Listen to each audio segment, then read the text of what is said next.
My name is Maurizio Anna.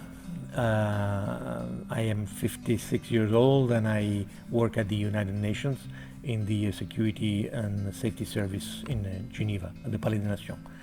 I've been in Geneva now for almost 30 years, actually precisely 29 years and 2 months. So I'll be 30 years of service next year. Why I'm here, why I land so-called in Geneva is because I have a military background. As a matter of fact, when I did my national service in Italy, in the airborne, in the paratroops, then it was a year at the time. We're talking about 1984, long time ago. And then I went back home. Actually, I inscribed myself in the university, Sciences Politiques, political science, I think it. And but it didn't really work well with me. The academic training was not what I was looking for. So what happened to me is I preferred to enroll myself to join the Foreign Legion, the French Foreign Legion, where I spent one contract, which is 5 years, still in the airborne troops.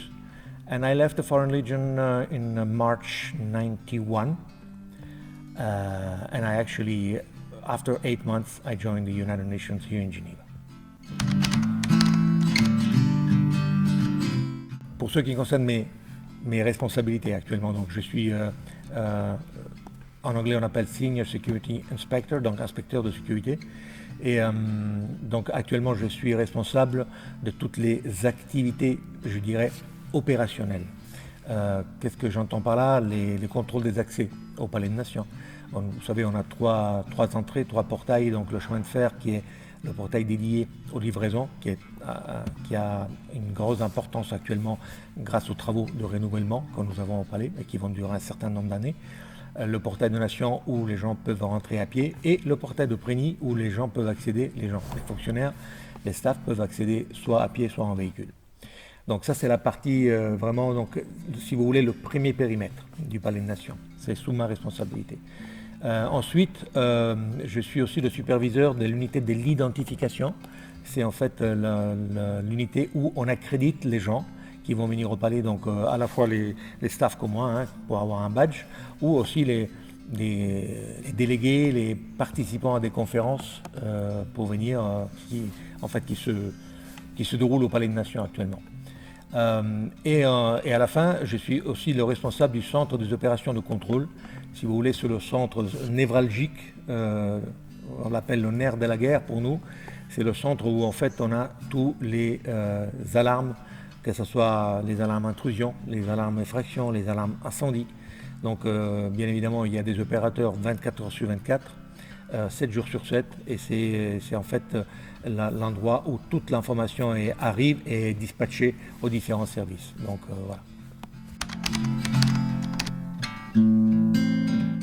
Au sein de ma carrière, j'ai eu la possibilité, je dirais aussi la chance, de participer à des missions de maintien de la paix.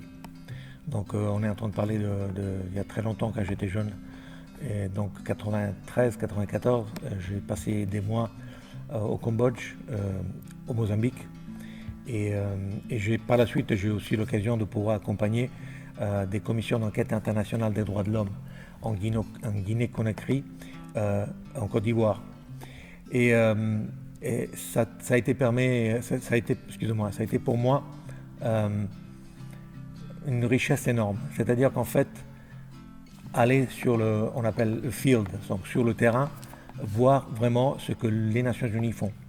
Et pour moi, personnellement, et je le dis toujours encore à des collègues, des jeunes collègues, c'est le vrai sens de l'agent de sécurité, de l'officier de sécurité des Nations Unies, c'est quand on est sur le terrain. Et en fait, on voit ce qui se passe sur le terrain, on vit avec des difficultés, on travaille avec des difficultés que des fois on ne s'imagine pas.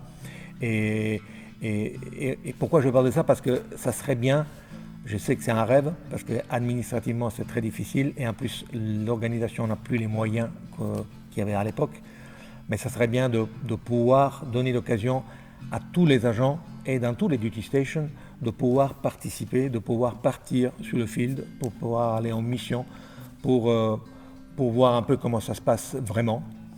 Et en quelque sorte, je pense que ça pourrait aussi aider les gens à, lors de leur retour ici, à vraiment comprendre la chance qu'ils ont d'être à Genève, d'être à la maison, d'ouvrir un robinet où l'eau chaude, où l'eau froide, où l'eau tout simplement arrive, où ils ont de l'électricité.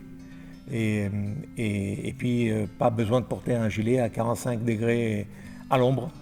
Donc voilà, et je pense que du coup, ils apprécieraient énormément leur endroit où ils travaillent. Je ne dis pas qu'ils ne le font pas, mais je pense qu'ils apprécieraient plus. Et peut-être de ce fait, ils se plaigneraient moins de petites bêtises que des fois on comprend pas vraiment. Voilà, donc ils donneraient moins d'importance à certaines choses qui sont vraiment futiles en fait.